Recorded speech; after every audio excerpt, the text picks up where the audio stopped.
하나님이 창조한 일반 계시, 하나님이 창조한 온 우주 만물, 하나님이 창조한 사람을 제대로 볼 수 있는 자들.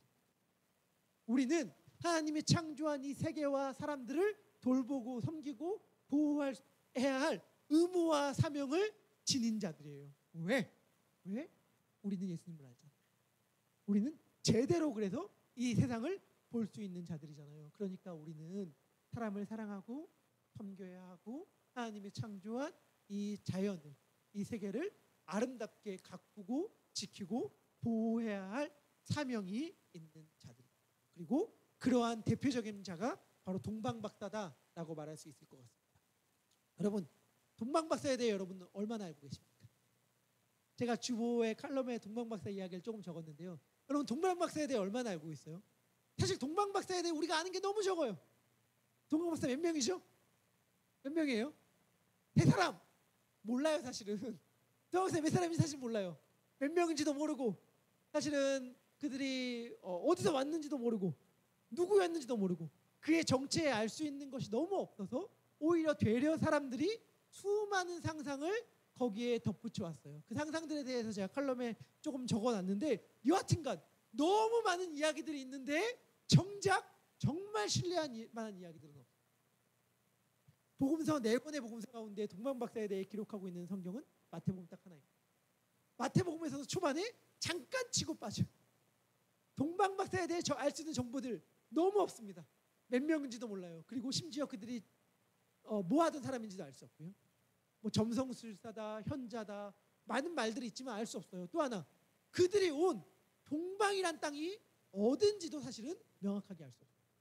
그래서 많은 사람들이 추측하고 좀 더 합리적인 추측이 가능한 지역들이 있지만 명확하게 알 수 있는 건 없어요.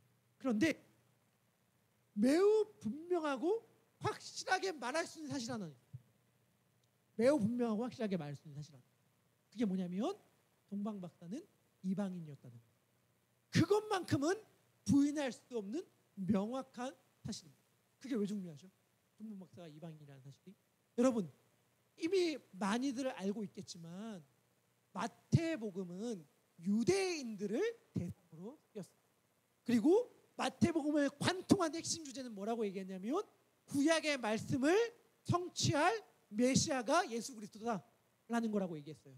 유대인들은 구약의 말씀을 갖고 있던 존재들이잖아요. 그러니까 구약을 아는 유대인들에게 쓴 메시지가 마태복음인데, 이 마태복음에서 유대인의 왕으로 태어나신 예수님에게 처음으로 경배하는 이가 이방인이라는 거예요. 이게 얼마나 놀라운 일입니까? 그러니까 마태복음이 주 독자층으로 하는 대상이 유대인이고, 주 독자층에게 설명하는 예수님도 유대인들이 믿었던 구약 성성의 말씀을 성취하는 분이다 라고 설명을 하고 있는데, 그 예수님을 처음으로 예배했던 자가 이방인이에요. 그러므로 마태는 자기의 복음서를 열면서 예수님이 누군지를 분명하게 설명해주고 있는 것입니다. 그것이 뭐냐? 예수님의 족보 때부터인데, 예수님의 족보 때 이미 이방인이었던 여인 4명의 이름을 집어넣음으로 그것들을 암시했고, 처음 경배했던 자가 이방인이라는 것을 밝혔고, 예수님이 맨 마지막, 마태복음 맨 마지막에서 하셨던 메시지, 그게 뭐죠?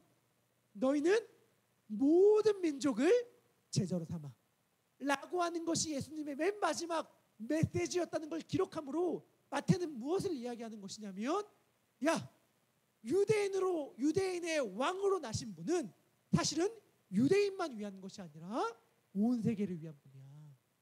유대인을 위해서 이 땅 가운데 태어나신 분이 아니라 온 세계를 위해서 이 땅 가운데 오신 분이야 라고 하시는 것을 보여주고 있는 것이고, 그것들을 극적으로 어떻게 보여주시냐면 예수님이 태어났을 때에 처음으로 경배했던 분이 이방인이었다 라고 하는 것을 설명해 주므로 그것들을 우리들에게 알려주는 것이죠. 근데 그 사실이 유대인들에게는 너무나도 큰 충격이었어요. 유대인들에게는 그 사실이 너무나도 큰 충격이었는데, 왜냐? 그 이유가 중요해요. 단지 이런 거 아닙니다. 나만을 위한 왕자님인 줄 알았는데 저 사람도 위한 왕자님이었어? 나만을 위한 왕인 줄 알았는데, 나에게만 이러한 선물을 주는 분인 줄 알았는데 저 사람에게도 저런 선물을 주는 분이야?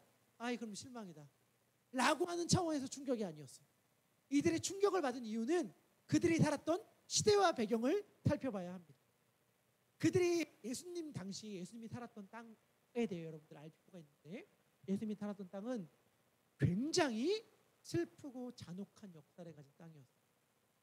이미 그 땅은 예전에 알렉산더 대왕의 정복 전쟁으로 인해 그의 말구발에 짓밟혔던 땅이고, 그 후에 알렉산더 대왕의 후예를 자청한 사람들에 의해서 끊임없이 빼앗기고 뺏겼던, 그래서 늘 피가 흘렀던 땅이었습니다.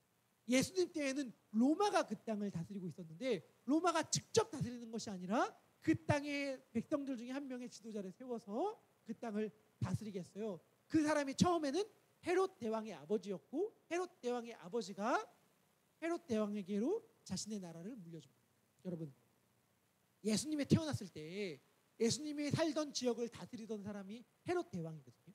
성경에 총 4명의 헤롯이 나와요.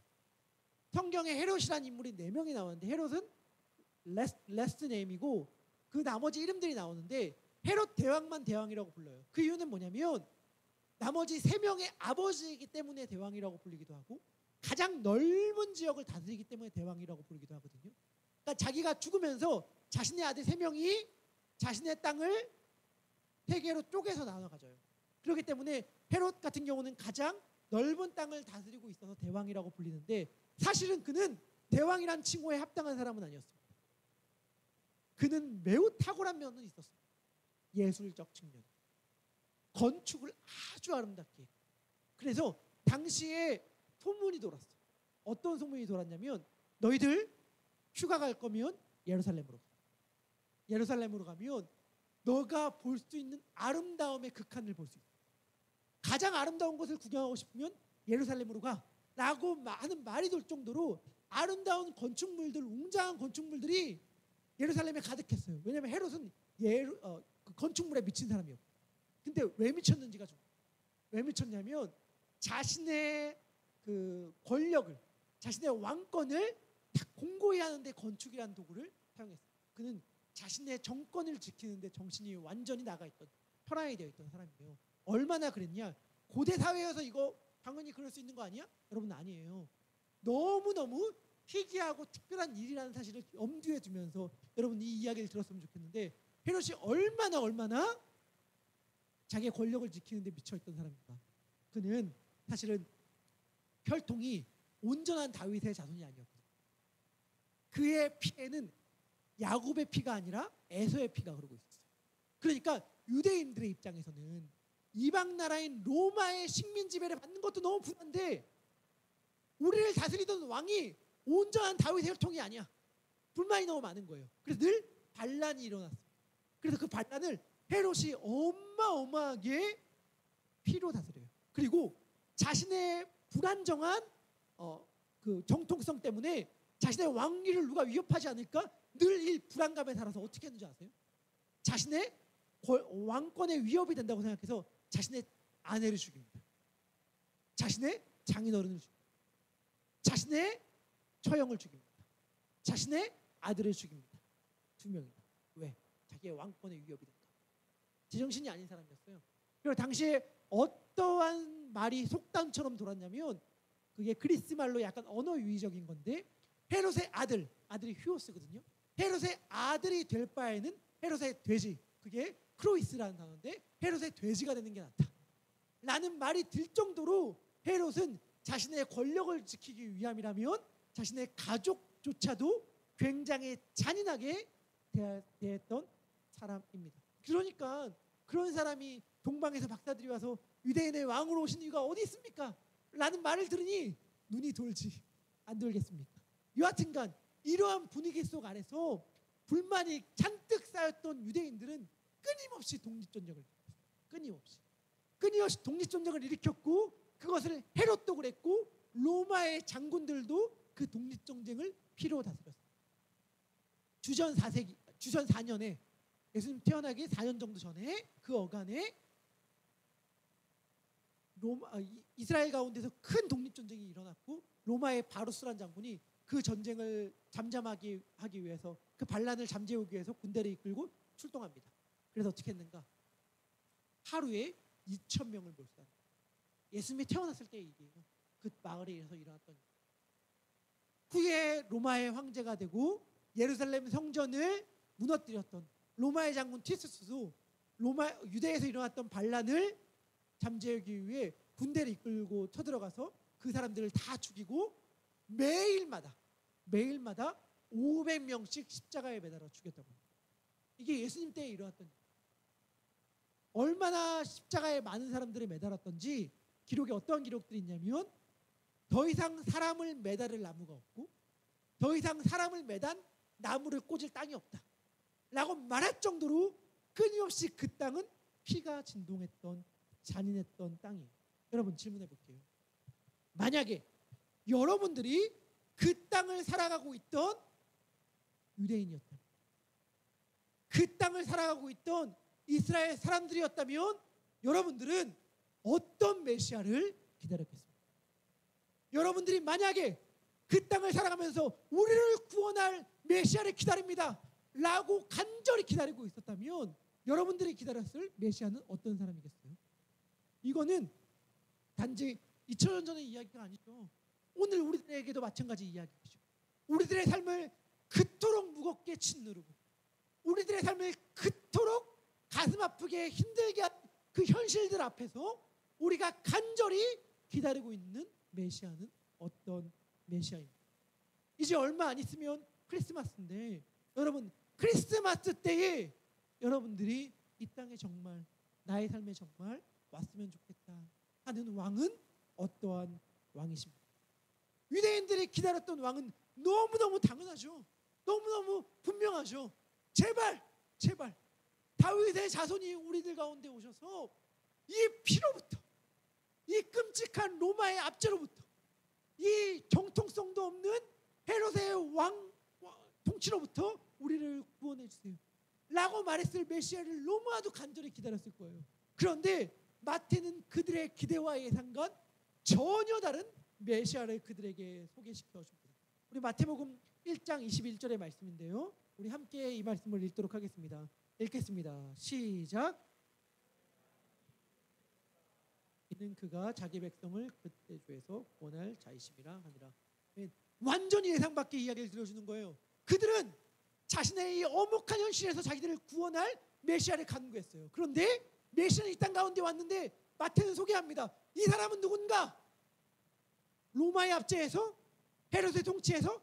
아니 너희들이 그토록 힘들다고 말하는, 너희들이 그토록 무겁다고 말하는, 너희들이 그토록 버겁다고 말하는 그 현실과는 비교도 안 되는 훨씬 더 엄중하고 끔찍하고 무거운 너희들의 죄에서, 너희들의 그 끔찍한 죄에서 너희들을 구원하기 위하여 이 아이가 이 땅에 왔다라고 소개해 주는 거예요. 완전히 혁명적인 메시지였고, 그렇게 태어난 이 아이를 경배하러 왔던 자가 동방박사였습니다.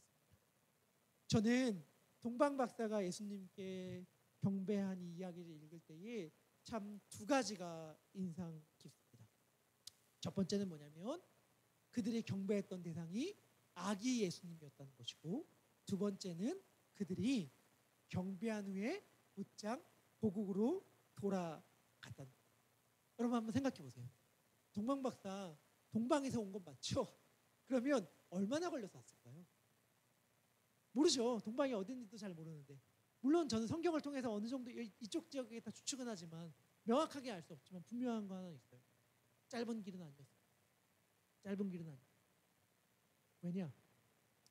이때 다음 주에도 좀 더 자세히 살펴보겠지만 동방박사에게 헤롯이 속잖아요. 헤롯이 예수님이 어디인지 알려달라, 그럼 나도 경배하겠다라고 거짓말한 다음에 나중에 예수님을 죽이려고 했는데 동방박사가 헤롯에게 안 말해주고 도망가잖아요. 그러니까 헤롯이 어떻게 하냐면 동방박사가 별을 봤다고 하는 시점부터 계산해서 2살 아래의 유아들을 다 학살합니다. 그러니까 넉넉 잡고 아마 2살이라고 했을 텐데, 그러면 동방박사가 별을 본 시점으로부터 예수님을 만나기까지는 한 1년 반 정도 걸렸다고 유추할 수 있을 것 같아요. 그렇다면 동방박사가 걸어온 여행의 길이 짧지 않았다는 걸 알 수 있죠. 먼 길 왔습니다. 뭐를 가지고? 귀한 예물을 들고 먼 길을 갔을 때 얼마나 쉽지 않은 여정이었어요. 도둑들의 위협으로부터도 시달렸을지 모르겠습니다. 그 길은 고되고 험한 길이었어요. 그 길을 왜 걸어왔을까? 그들은 어떻게 알고 그 먼 길을 예수를 만나러 왔을까? 그것들에 대하여 알 수 있는 힌트가 성경에 하나 나와 있긴 합니다. 그것이 민수기서 24장 17절인데요. 우리 민수기서 24장 17절의 말씀 우리 같이 읽도록 하겠습니다. 읽겠습니다. 시작.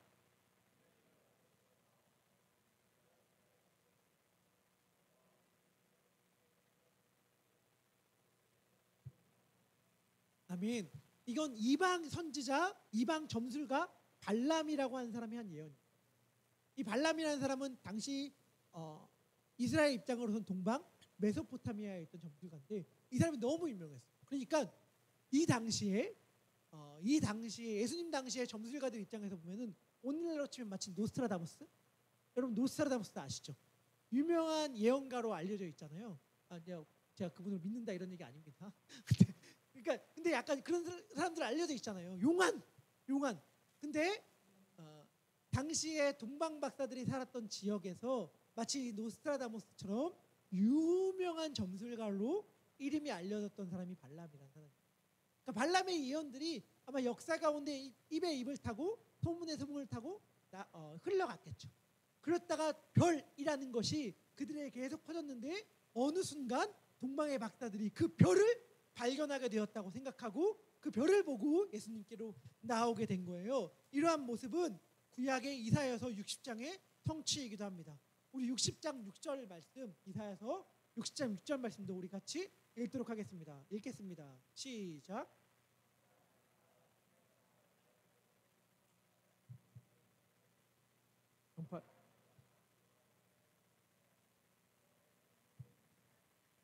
아멘. 그러니까 지금 동방박사의 모습은 이 이사야서 60장의 예언의 성취라고 볼 수 있어요. 이사야서 60장은 뭐냐면 나중에 훗날에 온 열방이 온 세계가 하나님 앞에 다 예물을 들고 나올 것이다 라고 하는 예언이거든요. 자, 이 예언의 성취로 동방박사가 머나먼 길을 예물을 가지고 아기 예수님을 경배하러 왔습니다. 그런데 경배하러 왔는데 여러분 와보니까 정말 말 그대로 아기야. 그런데 왕궁에 있는 게 아니라 자그마한 집에서 어머니와 함께 있죠. 그리고 동방박사는 그 예물을 아이에게 바치고 돌아갑니다. 이게 뭘 의미하는 걸까? 뭘 의미하는 걸까? 왕의 탄생을 축하하는 예물인데 여러분 얼마나 최고의 예물을 준비했겠죠. 진짜 먼 길, 정말 고생해서 먼 길 딱 왔어요. 그래서 만났어. 그래서 얘기하는 거예요. 이거 줄로 왔어 라고 말하면서 뭐 레몬 하나 주고 뭐 케이크 케이크 같은 거 하나 주고 뭐 이런 거 컵케이크 같은 거 하나 주고 이럴 거면 안 오잖아요. 그러니까 얼마나 최고의 예물을 드리려고 왔겠어요. 여러분 질문해 볼게요. 만약에 누군가가 정말 먼 길을 걸려서 와면서 최고의 예물을 줬을 때에 그 사람이 무엇을 기대하고 그걸 줬을까요? 내가 누군가를 만나는데 최고의 예물을 준비해서 최고의 예물을 줘. 뭘 기대하는 거예요? 왕이 났다는 걸 왕이 태어났다는 얘기 듣고 왔습니다. 자, 잘 부탁드립니다. 라고 하고 우린 보통 준다고 생각할 수 있잖아요. 왕으로부터의 어떤 호의, 보호, 아니면 어떤 예물의 대가를 기대할 수 있잖아요. 그런데 막상 딱 예물을 들고 왕을 만났는데 내가 예물을 바치는 대상이 나에게 어떠한 것도 줄 수 없는 것 같은 존재야. 무조건 너무 없어. 지금 막 태어났어. 그렇다고 해서 그들의 부모가 대단한 왕이라고 보이는 것 같지도 않아요. 아버지에 대해서는 언급도 안 하고 어머니랑 있다고만 나와 있어요. 이 어머니가 뭐 잘 나가는 사람도 아니야. 그러면 이가 유대인의 왕위로 태어났으니까 지금은 보잘것없지만 나중에 성공하겠지. 나중에 잘 되겠지. 나중에 잘 나가면 내가 지금 베푼 이것들에 대해서 보답하겠지. 라고 하는 기대감을 가지고서 예물을 준 것도 아닌 것 같아요. 왜? 그들은 주고 그냥 돌아갔으니까.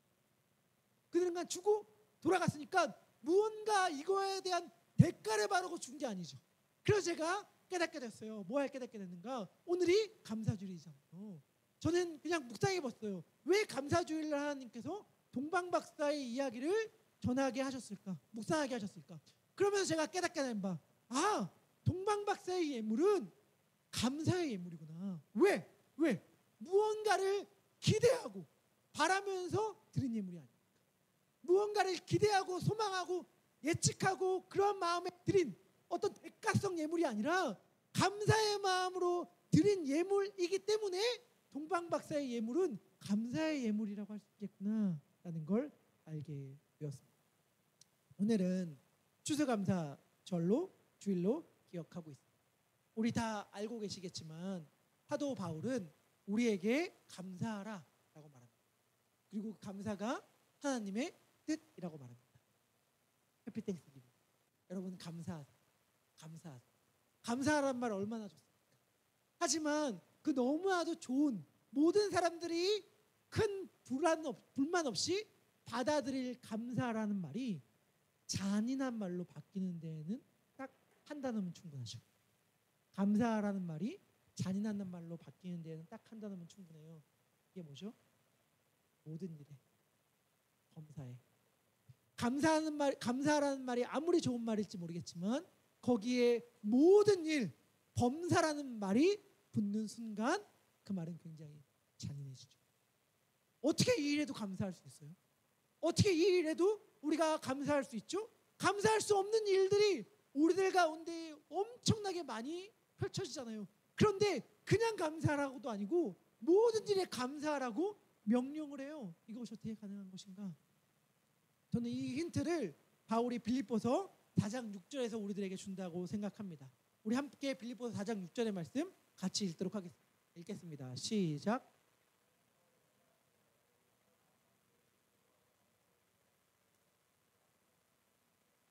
아멘. 이 구절 너무 유명해서 외우시는 분들도 너무 많을 겁니다. 그런데 바울이 이때 뭐라고 얘기해요? 모든 일 범사에 기도와 간구를 하는데 뭐라 하라고요? 감사함. 질문해 볼게요. 왜 감사함으로 간구하라고 얘기합니까? 들어줄 거 믿습니다. 미리 감사하겠습니다. 저도 좋아하는 표현이고 실제로 그거에 대한 능력도 있다고 생각해요. 여러분들 그런 표현 들어보셨어요? 선불감사. 먼저 감사 먼저 하는 거. 붙을 줄 믿습니다. 라고 말하고 합격 교재부터 사는 거. 저는 취업될 줄 믿습니다 하고 그 회사에 그 지역에 이사부터 가는 거. 뭐 이런 것들. 먼저 감사 먼저 하는 거. 하나님 저한테 이렇게 벌을 이렇게 수입 허락할 줄 믿습니다. 먼저 11조 땡겨 내는 거. 뭐 이런 거. 우리 이렇게 하면 됩니다. 뭐 이런 얘기 많이 듣잖아요. 근데 만약에 이러한 의미에서 감사하라고 말한다면 사실은 모든 일에 감사할 수 없어요. 왜냐하면 우리는 응답되지 않은 수많은 기도들의 목록을 갖고 있잖아요. 우리는 응답되지 않은 기도 너무 많이 갖고 있잖아요. 우리가 만약에 하나님의 기도에 응답하실 것이기 때문에 감사하다라고 고백하는 거라면 감사의 목록이 쌓여갈수록 반대로 감사하지 않을 목록도 동일하게 쌓여갈 것입니다. 우리는 경험적으로 알아요. 선불 감사가 바운스 나는 경우가 너무 많아. 이게 너무 펑크 나는 경우가 너무 많아요. 그래서 사실은 응답할 줄 알고 하나님께서 무조건 들어주실 줄 믿고 감사합니다 라고 말하는 것은 우리들에게 온전한 감사를 주지 못할 때가 많이 있다. 저는 바울의 말이 이렇게 이해가 되어요. 하나님께서 나의 기도를 내가 기도한 대로 응답해 주셔서 감사한 것이 아니라 내 기도를 들어주시는 하나님이 계시고 그 하나님이 모든 것을 다스리신다는 것 자체가 감사인 것입니다. 우리가 모든 일에 감사할 수 있는 이유는 하나님이 모든 것을 다스리시기 때문입니다. 하나님이 모든 것을 다스리시기 때문에 모든 것에 감사인 거예요. 그 일조차도 하나님의 다스리심 안에 있기 때문에 말이죠. 그래서 바울은 이렇게 이야기합니다. 빌립보서 4장 7절의 말씀입니다. 우리 빌립보서 4장 7절의 말씀 같이 읽도록 하겠습니다. 읽겠습니다. 시작. 그리스도 예수 안에서 너희 마음과 생각을 지키시리라. 아멘. 하나님이 모든 것을 다 다스리고 계시다는 사실이 그 고백이 우리의 마음과 생각을 감사로 지키게 해주시는 것입니다. 저는 동방박사의 예물의 그 의미가 담겨 있다고 생각을 합니다.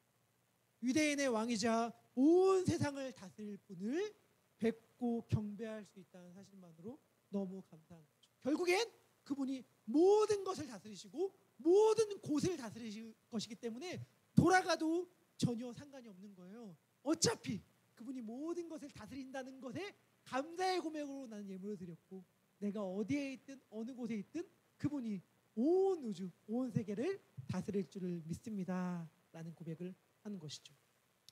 마지막으로 동방박사가 드린 예물의 의미에 대해 잠깐 나눠보려고 합니다. 동방박사가 무슨 예물을 드렸는지 여러분도 알고 계시죠? 뭐 바쳤죠? 황금, 유향, 모략. 너무 유치해 대답하기 싫죠? 근데 중요한 건 이 동방박사가 드린 예물들이 무슨 의미를 갖고 있는가는 굉장히 다양하게 해석되어 왔어요. 그 의미에 대해 해석을 제가 붙이기보다는 이렇게 말씀드리고 싶어요. 동방박사는 자신들이 드린 예물이 예수님께 어떻게 쓰일지 알지 못한 상태로 예물을 드렸습니다. 마치 예수님께 값비싼 향유 옥합을 깨뜨린 여인이 자신이 한 행위가 예수님의 장사, 죽음을 예비한 행위라는 것을 알지 못하는 상태로 옥합을 깨뜨렸던 것처럼 말이죠. 그럼 그 여인은 왜 옥합을 깨뜨렸을까요? 난 예수님이 너무 좋아. 나 예수님을 너무 사랑해. 그런데 어떻게 하면 나의 이 마음을 표현할 수 있을까? 예수님을 향한 나의 이 마음을 어떻게 하면 예수님이 조금이라도 더 알 수 있을까라는 마음에 자신이 가장 귀하게 여기는 옥합을 깨뜨렸던 것이죠. 그런데 그것이 예수님의 죽음을 준비했던 거죠. 전 동방박사들도 마찬가지였을 거라고 생각해요. 유대인의 왕으로 나신 분에게 내가 드릴 수 있는 가장 귀한 것 드려야겠다. 우리 나라에서 나는 가장 고급진 것, 우리 나라에서 나는 가장 귀한 것, 내가 구할 수 있는 가장 최고의 것을 가져다가 예수님께 드려야지 라고 했는데, 그 드린 예물이 그들도 모르는 사이에 예수님을 위한 방식으로 사용되는 것이죠. 우리도 마찬가지입니다. 여러분, 예수님을 향한 우리의 마음을 무엇으로 고백할 수 있겠습니까? 예수님께서는 우리를 위하여 이 땅 가운데 오셨잖아요. 그것도 우리를 지금 짓누르고 있는 현실과 암울한 삶의 무게보다 비교도 안 되는 끔찍한 우리의 죄 문제를 해결하기 위하여 자신의 생명을 바쳐 죽기 위해 이 땅 가운데 오셨는데, 이 예수님께 무엇을 드려야 나의 마음을 표현할 수 있을까? 예수님은 우리를 위해 생명을 내어주셨는데 나는 무엇을 드릴 수 있을까? 무엇이 나의 황금이고 무엇이 나의 유향이고 무엇이 나의 모략일까? 라고 고민하면서 내가 드릴 수 있는 최고의 것을 예수님께 내어드리기를 소망합니다. 주님, 이게 정말 주님께 필요한 건지 알지 못하겠어요. 이게 정말 주님 앞에 소중한 어떤 의미가 있는지 분명하게 알지 못하겠어요. 하지만 나에겐 이게 너무 힘들어요. 이걸 이렇게 행동하는 것이 나에겐 너무 쉽지 않아요. 하지만 예수님을 사랑한다는 마음의 표현으로 내어드립니다. 주님, 저는 그 사람을 용서하는 게 너무 힘들어요. 주님, 저는 그 사람을 참아주고 기다리고 인내하는 게 너무 힘이 들어요. 주님, 전 제가 너무 갖고 싶은 이 욕망을 포기하는 게 너무 힘이 들어요. 하지만 주님을 사랑하는 마음의 표현으로 그렇게 하겠습니다. 주님을 사랑하는 마음의 표현으로 주께 드리는 예물로 이러한 고백을 하겠습니다 라는 마음으로 주님께 그 우리의 예물을 드리는 것이죠. 그러면 주님께서는 우리의 예물을 기쁘게 받으실 뿐 아니라 우리를 죄에서 구원해 주시고, 또한 우리의 일상의 삶도 모든 것을 다스리고 지키시는 그분께서 지키시고 보호하실 줄 믿습니다. 우리 그러한 마음으로 함께 찬양했으면 좋겠습니다. 우리 모든 것이 은혜에 함께 찬양할 텐데요, 우리 찬양의 가사 생각하면서 그러한 고백을 드렸으면 좋겠습니다.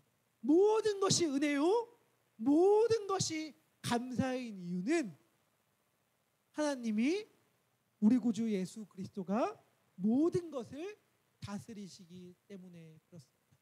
내 삶에 어떠한 기도를 단지 응답해 주시고, 내 삶에 어떠한 소원을 단지 들어주셔서 감사하는 것이 아니라 내 삶에 나를 너무 힘들게 하고 날 너무 지치게 하고 날 너무 피곤하게 하고 날 너무 무겁게 하는 그것조차도 하나님의 다스리심과 통치 아래에 있기 때문에 감사인 것입니다. 우리 그러한 마음으로 함께 찬양하도록 하겠습니다.